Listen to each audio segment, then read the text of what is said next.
میں نے آپ کو بتایا تھا انگریزوں سے آزادی ہم نے حاصل کی، لیکن ہم نے نہ ایک انگریز کو مارا نہ کسی انگریز نے ہم میں سے کسی کو مارا،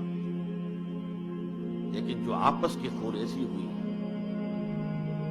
تاریخ انسانی کی عظیم ترین ٹرانسفر آف پاپولیشن، کروڑوں انسان ادھر سے ادھر ادھر سے ادھر ہوئے، اور پھر عظیم خونریزی، بربریت، وحشت۔ معلوم ہوتا کہ نفرت کی کوئی آگ اندر جل رہی تھی، بس اسے موقع چاہیے تھا کہ وہ بھر آئے۔ وہ میں کچھ نہ کچھ تجزیہ کر چکا ہوں کہ یہ نفرت جو ہے کچھ انڈیجینس بھی تھی، کچھ تھی ان کے اندر ایک جذبہ انتقام تھا کہ مسلموں نے ہم پر حکومت کی اتنے عرصے،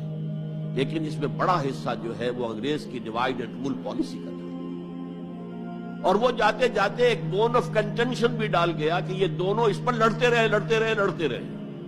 تاکہ ہمارے خلاف کوئی جذبہ نفرت ان کے اندر نہ ابھرے۔ تو یہ انگریز کی پالیسی تو یقیناً بہت